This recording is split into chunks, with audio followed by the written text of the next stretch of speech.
Janji Tuhan menghidupiku selalu.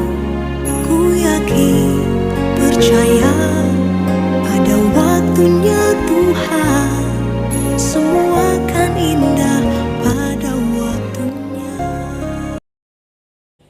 Salam sejahtera dalam nama Tuhan Yesus Kristus. Terpujilah nama Tuhan yang memelihara, yang menjaga, dan memenuhi semua keperluan kita. Dengan merenungkan firman Tuhan, kita dikuatkan, iman kita diteguhkan. Hari ini, saya mau mengajak kita merenungkan perjalanan hidup Maria sebagai Ibu Yesus. Kita boleh membacanya sendiri di dalam Lukas pasal 1 ayat 26 sehingga ayat yang ke-38. Kita akan merenungkan hal ini di dalam beberapa fase keadaan Maria. Di dalam ayat 38, Lukas pasal 1 ayat 38, Maria telah mengistiharkan diri sebagai hamba Tuhan dan siap untuk melakukan kehendak dan panggilan Tuhan di dalam hidupnya. Apa yang Maria katakan?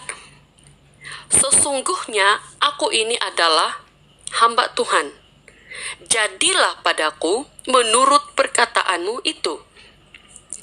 Pada saat Maria mengatakannya, dia sudah mulai menyiapkan hati untuk berhadapan dengan apapun cabaran dan kesulitan. Maria sungguh sadar risiko jika mengandung sebelum berkawin. Bukan hanya tanggapan masyarakat sekitar, tetapi hukuman untuk pezinah yang bakal menimpa. Sedapat mungkin, dia menjaga dirinya agar tidak terjebak dalam dosa zina. Ketika malaikat Tuhan memberitahu bahwa dia akan mengandung, dia merasa sangat terkejut. Dan dia berpikir bahwa perkara itu mustahil akan berlaku. Apa yang Maria lakukan ketika malaikat Gabriel mengunjunginya dengan membawa berita itu? Maria, sekalipun dalam keadaan ketakutan, dia sempat bertanya, bagaimana hal itu mungkin terjadi karena aku belum bersuami? Malaikat Tuhan, yaitu Gabriel, menyiapkan dan menguatkan hati Maria. Dalam ayat 37, sebab bagi Allah tidak ada yang mustahil. Tidak mustahil dia boleh mengandung tanpa suami. Maria sedang dipersiapkan untuk menerima kuasa dari tempat yang maha tinggi. Kuasa yang akan menyertai dia seumur hidupnya. Banyak rintangan yang akan dia hadapi. Tapi Maria harus selalu ingat dan percaya bahwa bagi Allah tidak ada yang mustahil. Bersama Allah tidak ada perkara yang mustahil. Janji Tuhan itu iya dan amin. Oleh itu, Maria berserah kepada kehendak dan panggilan Tuhan, sehingga dia sanggup berkata, aku ini adalah hamba Tuhan, jadilah padaku menurut perkataanmu itu. Tuhan, dia tahu keterbatasan Maria. Dia merancang segalanya indah dan tepat pada waktunya. Tuhan memberi kekuatan dan keyakinan dengan terlebih dahulu mengirim Yohanes Pembaptis ke dalam rahim Elizabeth, sepupu Maria yang sudah sangat tua dan mandul. Bagi manusia ia mustahil, tapi tidak ada yang mustahil bagi Tuhan. Berita dari malaikat Tuhan itu menguatkan hati Maria bahwa kuasa Allah yang sama yang menyertai Elizabeth turut menyertai dia. Selepas itu, dia bergegas untuk pergi ke sebuah kota di Yehuda, ke rumah Elizabeth, yang mana untuk jalan ke sana, Maria harus melalui jalan pergunungan. Mungkin Maria ada ketakutannya sendiri, tetapi kuasa Allah yang menaungi dia lebih besar kuasanya daripada rasa takut yang mendarah daging dalam tubuh dan jiwa manusia. Kekuatan Tuhan yang melampaui segala akal telah menguatkan Maria. Sampai di sana, Maria dikejutkan dengan sambutan Elizabeth yang dipenuhi dengan Roh Kudus. Apa yang Elizabeth katakan? Itu kita boleh baca dalam Lukas 1:42 hingga ayat 45. Diberkatilah engkau di antara semua perempuan, dan diberkatilah buah rahimmu. Siapakah aku ini sampai ibu Tuhanku datang mengunjungi aku? Sebab sesungguhnya ketika salammu sampai kepada telingaku, anak yang di dalam rahimku melonjak kegirangan. Dan berbahagialah ia yang telah percaya, sebab apa yang dikatakannya dari Tuhan akan terlaksana. Sekali lagi saya bacakan, berbahagialah ia yang telah percaya, sebab apa yang dikatakan kepadanya dari Tuhan akan terlaksana. Orang yang percaya akan perkataan Tuhan adalah orang yang berbahagia. Sekalipun dalam kesusahan, ada sukacita, ada ketenangan dan kekuatan yang luar biasa di dalam hatinya. Fase yang kedua, Tuhan mengurus orang kesayangan Maria. Ketika Maria bersedia dipakai oleh Tuhan, Tuhan mengurus orang-orang kesayangannya. Yang pertama, Yusuf, tunang Maria dari keturunan Daud. Sekalipun pada awalnya Yusuf sangat kecewa, sehingga dia mau menceraikan Maria secara diam-diam. Namun, Yusuf ini seorang yang tulus hati dan takut akan Tuhan. Dia pasti seorang yang tekun berdoa. Dan Tuhan mengirim malaikatnya ke dalam mimpi Yusuf untuk menguatkan serta memberitahu tentang kelahiran Mesias yang ditunggu-tunggu oleh bangsa Israel selama ini.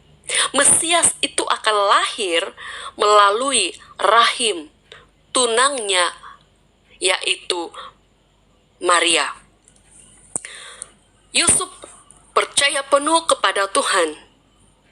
Tuhan hadirkan Yusuf sebagai suami yang akan menopang, menjaga, dan melindungi Maria dan bayi Yesus. Yang kedua, walaupun tidak disebut secara jelas di dalam Alkitab,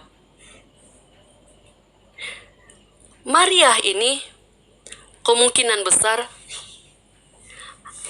anak dari keluarga yang takut akan Tuhan, sehingga pengaruh dalam lingkungannya membentuk kepribadian Maria untuk hidup takut akan Tuhan dan mengabdi kepadanya dalam usia yang muda.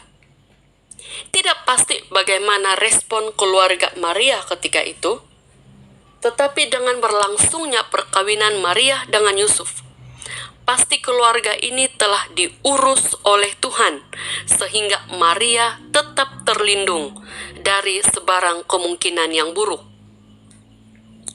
Tuhan tahu mengurus kita. Tuhan tahu mengurus orang yang terdekat dengan kita, terutama keluarga kita. Sebagai Bapa yang baik, Dia menyediakan dan mempersiapkan segala sesuatu kepada kita. Cuma saja kita harus meresponinya dengan penuh percaya. Saudara-saudari yang saya kasihi dalam nama Tuhan, mari belajar bersyukur dalam segala sesuatu. Maka kita akan melihat tangan Tuhan yang turut bekerja di dalam segala sesuatu untuk mendatangkan kebaikan bagi kita yang percaya, mengasihi Tuhan, dan dipanggil oleh-Nya. Fasa yang ketiga, Maria diteguhkan. Yang pertama, kedatangan para gembala yang kita boleh baca dalam Lukas pasal 2 ayat 8 hingga 20. Kedatangan mereka pada malam kelahiran Yesus menuntun hati Maria untuk semakin mengenal anak yang dia lahirkan. Dia bukan bayi biasa. Dia adalah Sang Mesias, Sang Gembala Agung yang akan menuntun umat manusia dari dosa kepada pengampunan dan keselamatan hidup yang kekal. Yang kedua, orang Majus. Ini kita boleh baca dalam Matius pasal 2 ayat 1 hingga 12. Kehadiran orang Majus yang datang menyembah Yesus dengan membawa persembahan emas, kemenyan, dan mur meneguhkan lagi hati Maria. Di samping itu, persembahan orang Majus ini mempersiapkan keperluan ekonomi Maria dan Yusuf serta bayi Yesus untuk meneruskan hidup yang selepas ini akan menjadi pelarian di Mesir. Karena Raja Herodes mahu membunuh semua anak yang berumur 2 tahun ke bawah, semua anak yang ada di Bethlehem pada ketika itu.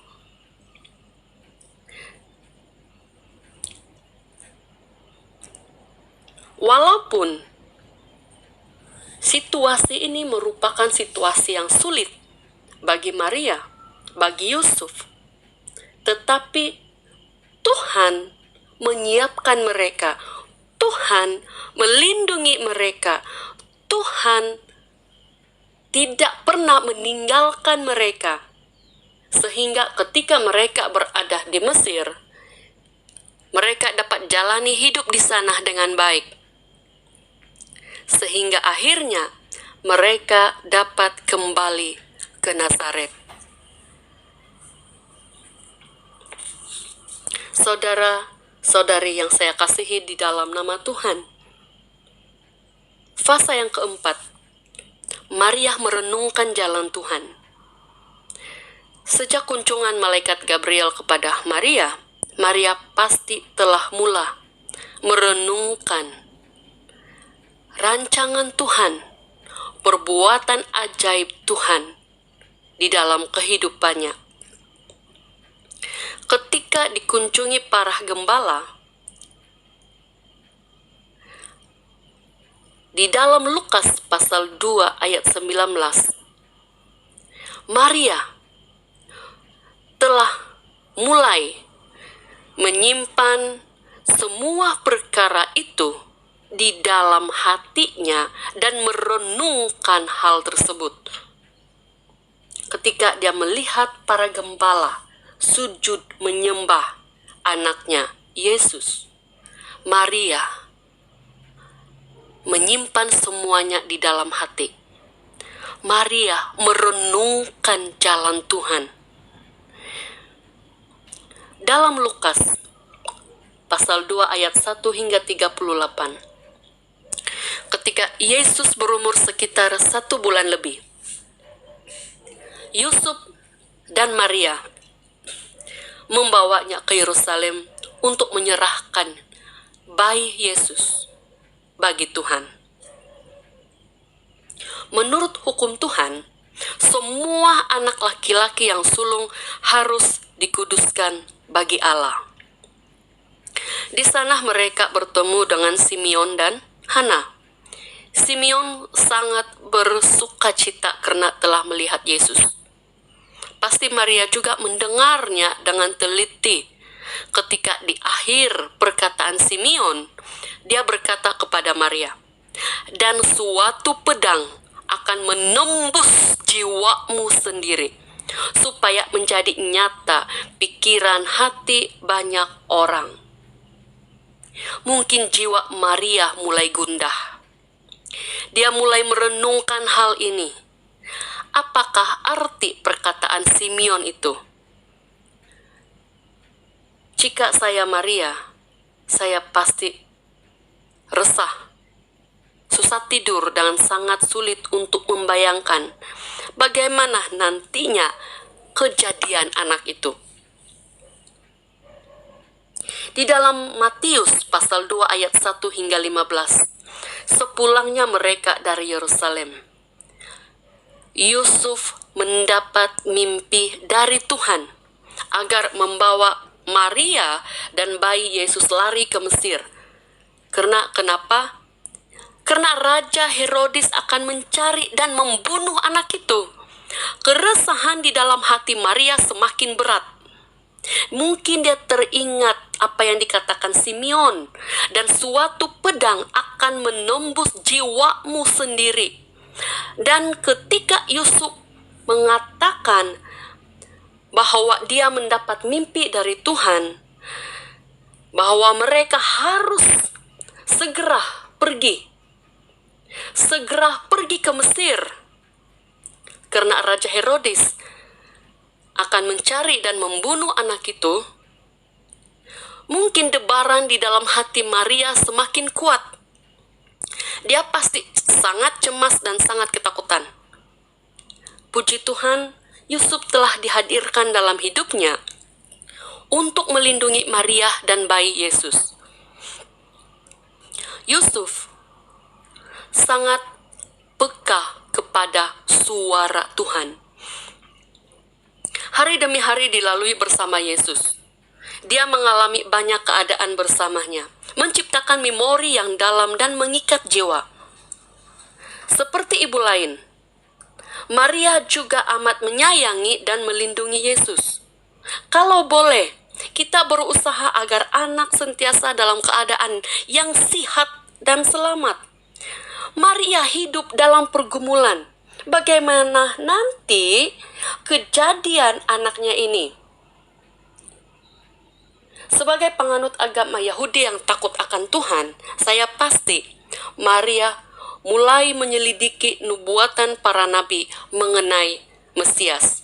Dan alangkah menyakitkan jika sekiranya Maria terbaca nubuatan Nabi Yesaya. Dalam Yesaya 53 ayat 1 hingga 12, bahwa Sang Mesias itu akan disengsarakan dan dibunuh dengan kejam. Memikirkan saja anak sakit itu sudah membuat daging kita terasa ngilu. Apatah lagi Maria yang mungkin membayangkan penderitaan anaknya nanti. Bayangkan selama 33 tahun setelah Yesus lahir, Maria hidup dengan bayangan ini. Kalau bukan Tuhan yang menguatkan dia, pasti dia tidak akan dapat melaluinya dengan tenang. Pasti dia akan lemah, pasti dia tidak dapat bertahan. Tapi Tuhan yang telah berjanji untuk menyertai dia telah menguatkan Maria. Hari-hari Maria lalui dengan pasrah dan belajar untuk merenungkan jalan Tuhan, serta menjadi kuat. Dia pasti sadar siapa Yesus, namun hati keibuannya tidak dapat menyangkal hakikat kasih sayangnya yang dalam terhadap Yesus. Suatu hari, diceritakan dalam Lukas pasal 2, ayat 41 hingga 51, suatu peristiwa yang menakutkan Maria telah terjadi. Semasa Yesus berumur 12 tahun, Maria dan Yusuf membawanya ke Yerusalem. Dan apa yang terjadi? Yesus hilang. Maria dan Yusuf dengan penuh rasa cemas kembali semula ke bait Allah di Yerusalem. Yesus tidak kemana-mana. Yesus menunggu mereka di sana, dan sambil itu dia bersoal jawab dengan para alim ulama. Maria memang cemas.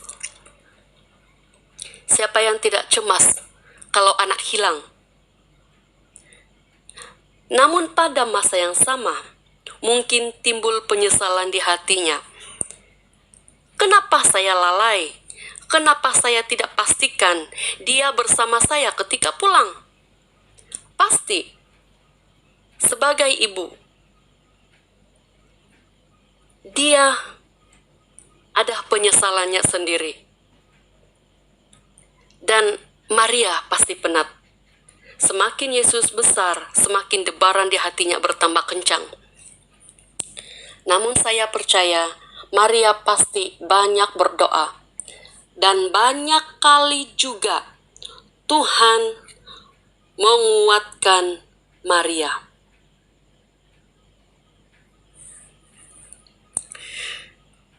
Saya pasti Maria tekun merenungkan setiap keadaan dengan selalu mendasarinya dengan firman Tuhan.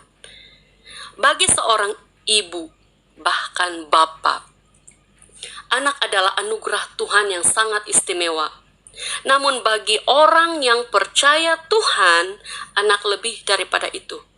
Setiap anak ada misi dan panggilan Tuhan. Kita belajar untuk melepaskan setiap anak kepada Tuhan dengan menyadari bahwa kita hanya saluran Tuhan. Kita berusaha melakukan yang terbaik untuk anak. Selebihnya, terserahlah ia kepada Tuhan. Fase yang kelima, Maria bertahan. Yesus memulai pelayanannya pada usia kira-kira 30 tahun, seperti yang tertulis dalam Lukas pasal 3 ayat 23. Kalau menurut tradisi gereja awal, Maria berumur kira-kira 14 ke 15 tahun ketika mengandung dan melahirkan bayi Yesus.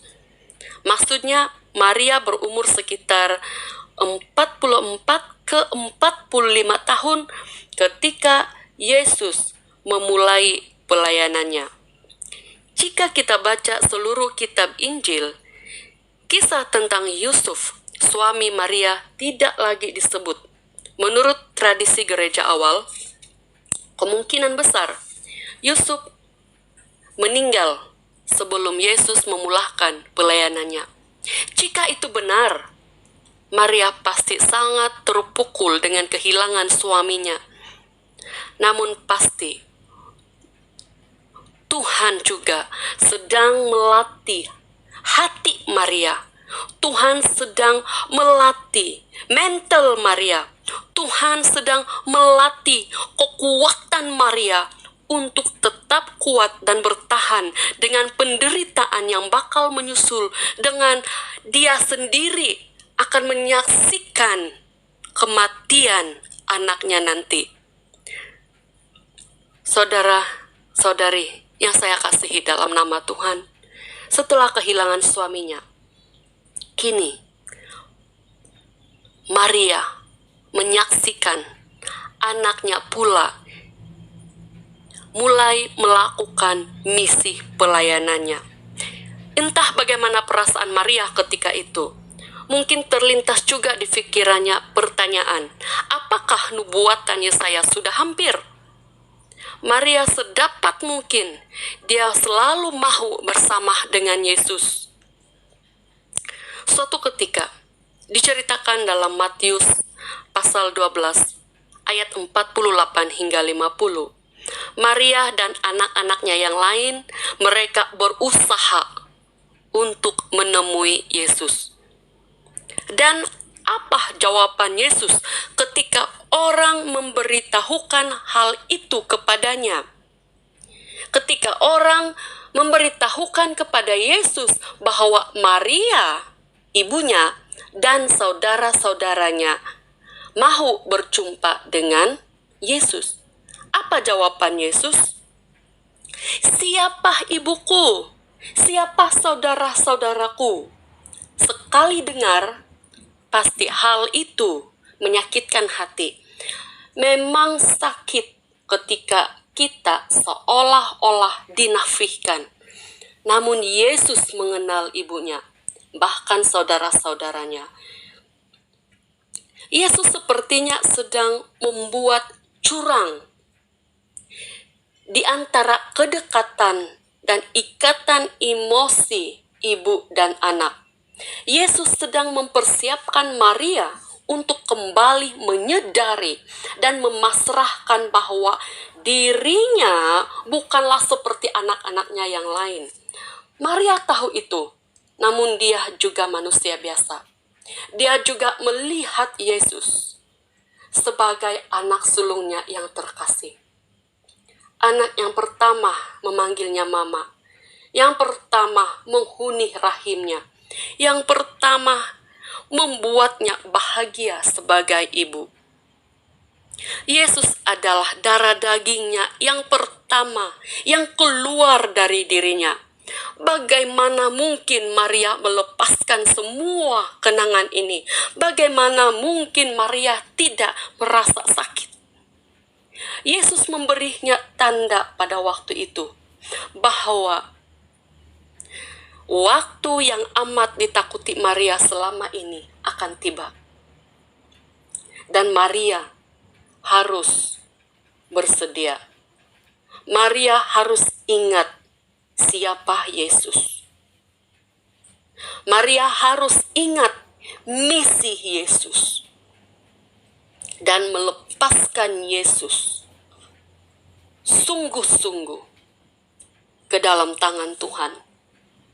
Ketika mulai mendekat hari Paskah, Maria mendengar Yesus bercakap tentang penderitaan dan kematiannya. Pasti Maria dengar itu. Ketika Yesus ke Yerusalem, Yesus disambut, dia dieluh-eluhkan. Maria pasti tidak lupa bahwa Yesus adalah Mesias. Apakah nubuatan Yesaya tidak akan terjadi? Nubuatan itu terjadi. Maria mendengar anaknya ditangkap dan kini di pengadilan. Maria melihat Yesus jatuh tersungkur, dihempap beban salib di belakangnya. Mungkin ketika itu Maria terimbas kenangan lalu ketika Yesus jatuh sewaktu kecil dan dia sebagai ibu, dia segera berlari, mengangkat, memeluk dan merawat Yesus. Kini, apa yang dia boleh buat? Anaknya sedang menderita, dipukul, dipermalukan, dan diperlakukan dengan sangat tidak adil. Sebagai ibu, apa yang dia boleh lakukan? Pasti sangat sakit ketika kita merasa tidak berdaya untuk melakukan apa-apa, untuk mengurangkan kesakitan sakit yang dialami oleh anak kita. Mungkin kita akan berpikir, kalaulah sakit itu boleh dipindahkan kepada kita, agar anak kita sembuh dan tidak perlu sakit. Kalaulah boleh. Dan saudara-saudari, inilah yang dilakukan oleh Yesus. Sebagai Bapa kita yang baik, dia menanggung kesakitan dan hukuman demi menggantikan kita. Dia memindahkan hukuman yang sepatutnya kita tanggung, kita terima. Dia pindahkan kepada dirinya sendiri. Dia lakukan semua itu demi kita, anak-anak yang disayanginya. Berbalik kepada cerita Maria. Kemuncak kesakitannya adalah ketika melihat anaknya Yesus tergantung di kayu salib. Siapa sanggup, siapa tahan melihat anak menderita sakit, apalagi sampai mati di depan matanya sendiri. dalam mimpi saja pun sudah menyakitkan. Yesus tahu itu, dia sangat tahu itu. Sebelum menghembuskan nafas terakhir, Yesus sempat menghibur ibunya Maria. Dalam Yohanes 19:26 hingga ayat 27, Yesus memberi ibunya ganti. Yesus mengatakan kepada ibunya, "Ibu, inilah anakmu." Yang Yesus maksudkan itu adalah Yohanes, muridnya yang berdiri di samping ibunya ketika Yesus disalibkan. Dengan Yohanes pula, Yesus mengatakan, "Inilah ibumu." Suasana yang sangat mengharukan. Di dalam kehilangan, Yesus memberi ganti. Walau tidak sama, namun memberi kekuatan dan penghiburan. Yesus tahu ibunya rapuh. Yesus tahu ibunya telah mengabdi kepada panggilan Tuhan. Ibunya telah setia untuk bertahan, untuk berkorban. Yesus tahu hati Maria juga hancur, remuk. Yesus tahu itu. Dan Yesus tahu bagaimana membalut luka di dalam hati Maria. Demikian kita. Tuhan tahu bagaimana menghibur dan menguatkan kita. Tetaplah bertahan dan setia kepada kehendak dan panggilan Tuhan. Ketika Yesus mati di kayu salib, Maria juga pernah mendengar dan mengetahui bahwa anaknya ini akan bangkit lagi. Ada pengharapan yang ditunggu. Dan benar, pada hari yang ketiga, Yesus bangkit dari kematian. Hari ini, di dalam kita mempersiapkan diri menyambut Paskah, kita mengingati kematian dan kebangkitannya. Kita diperingatkan dan diberi penghiburan bahwa sekalipun kehilangan orang tersayang karena kematian, suatu hari kelak mereka akan dibangkitkan. Suatu hari kelak mereka akan hidup kembali dan kita akan bertemu semula dalam kerajaan Kristus. Ada pengharapan dan penghiburan karena ada janji yang ditunggu. Sungguh, seperti Maria, kita juga belajar untuk tetap menjadi kuat dan mengabdi kepada kehendak dan panggilan Tuhan.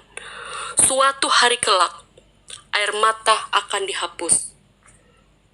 Suatu hari kelak, kita akan bertemu lagi di rumah Bapa yang kekal. Amin. Tuhan Yesus memberkati kita semua.